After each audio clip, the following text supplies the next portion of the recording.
तो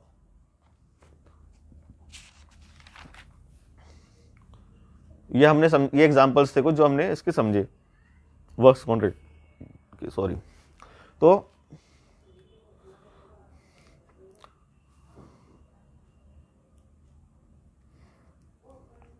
इसके अंदर कौन कौन कवर हो रहा है, जैसे कि ब्रॉडकास्टिंग। ब्रॉडकास्टिंग क्या होती है, जैसे रेडियो पे जो हम करते हैं ना वो ब्रॉडकास्ट कहलाता है।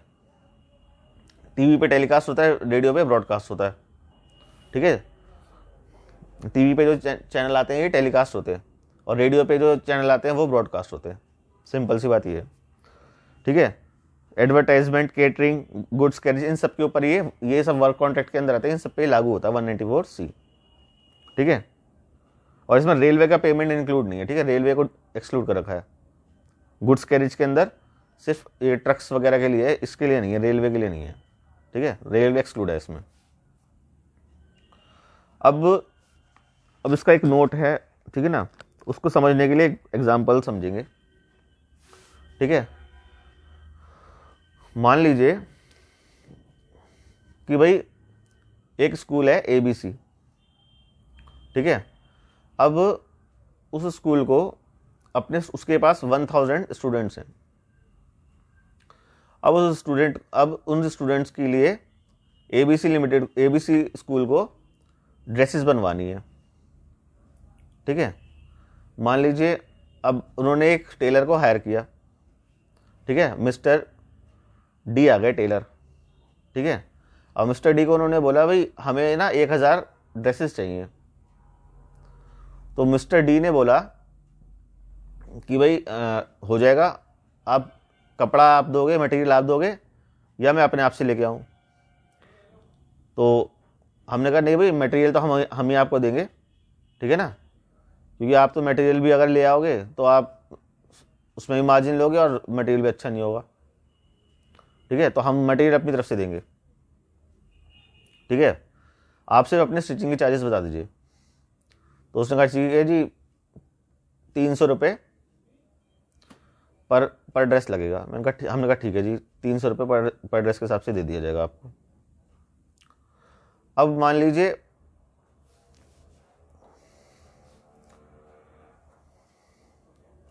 अब उसको हम मटेरियल देते हैं अपना। मान लीजिए पर ड्रेस का मटेरियल 700 रुपये का है, ठीक है।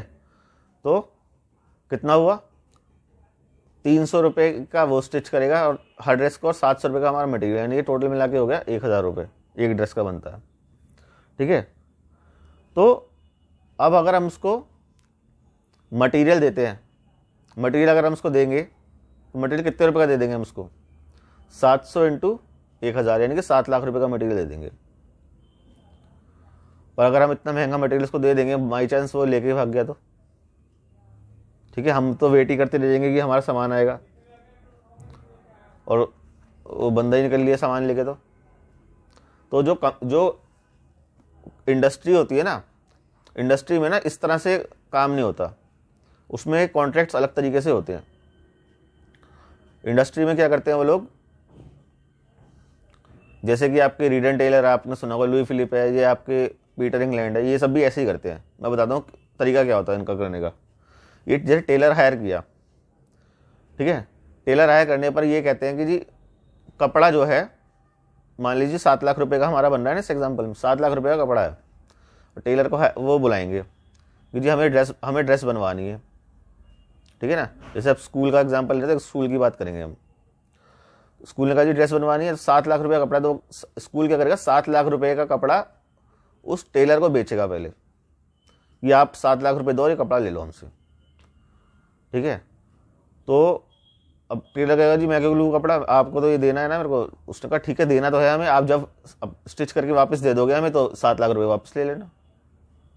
हम आप जो बिल हमें बना के दोगे वो 10 लाख रुपये का बना के देना, 3 लाख की जगह, ठीक है ना। हमारी 1000 ड्रेस है ना, हम आपको 7 लाख रुपये लौटा देंगे जब आप हमारा कपड़ा दे दोगे, हमारी ड्रेस से स्टिच करके दे दोगे तो। अब वो इसलिए ऐसा करते हैं कि उससे तो जैसे उसका कारण, और वो कहते हैं कि भाई अगर समय पे अगर हमारा सामान नहीं आया तो ये कपड़ा भी हम वापस नहीं लेंगे आपसे, ठीक है ना। तो उससे क्या फ़ायदा होता है कि सामने वाला जो होता है, क्योंकि अब उसने कपड़ा खरीद के फिर वो बनाएगा उसको और फिर वो पेमेंट लेगा उसकी, तो ना तो वो गड़बड़ करेगा, ठीक है, ना वेस्टेज करेगा कपड़े की, ठीक है, ना ही वो लेट करेगा, ठीक है।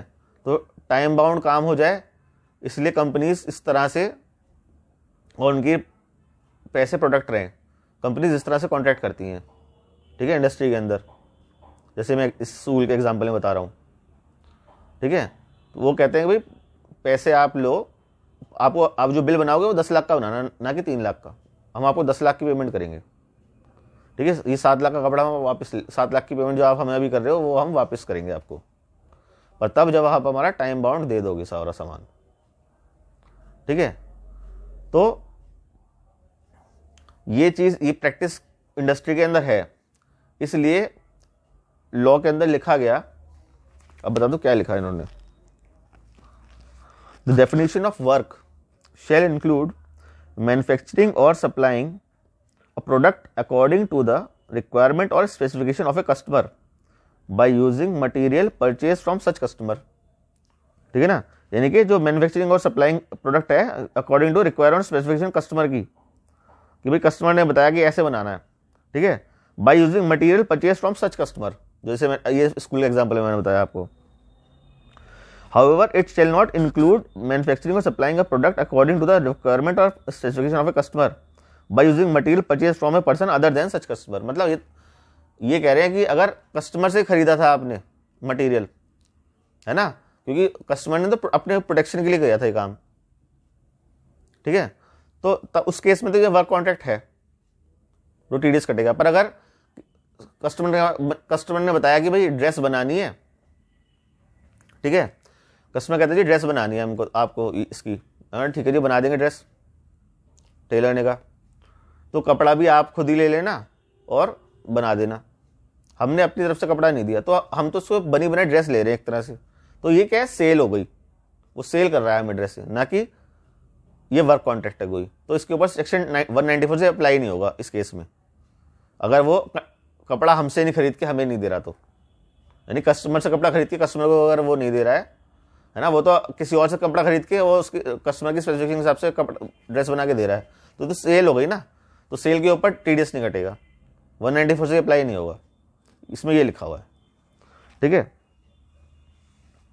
और ये लिखा है कि भाई जो इनवॉइस वैल्यू होगी, ठीक है ना, अब वो इनवॉइस में लिखेगा भाई 7 लाख का कपड़ा और 3 लाख मेरी स्टिचिंग, तो टीडीएस कितने पे कटेगा, 3 लाख पे, ना कि 10 लाख पे, ठीक है। और अगर whole of the invoice value, अगर पूरी इनवॉइस वैल्यू ले लेंगे 10 लाख की, किस केस में, पर अगर उसने सेपरेटली मेंशन नहीं करा कि कपड़ा 7 लाख का है और 3 लाख की मेरी स्टिचिंग है, तो फिर 10 लाख के ऊपर टीडीएस कट जाएगा। इसलिए बिल हमेशा बनेगा तो उसमें लिखा होगा कि जी ये कपड़े मटेरियल के पैसे इतने हैं, 7 लाख रुपए और 3 लाख रुपए स्टिचिंग है, तो 3 लाख रुपए के ऊपर टीडीएस कटेगा, 7 लाख के ऊपर नहीं कटेगा, ठीक है।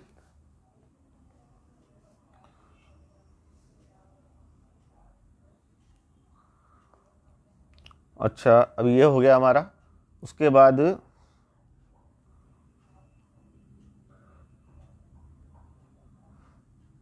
आज के लिए इतना ही, बाकी हम कल देखेंगे।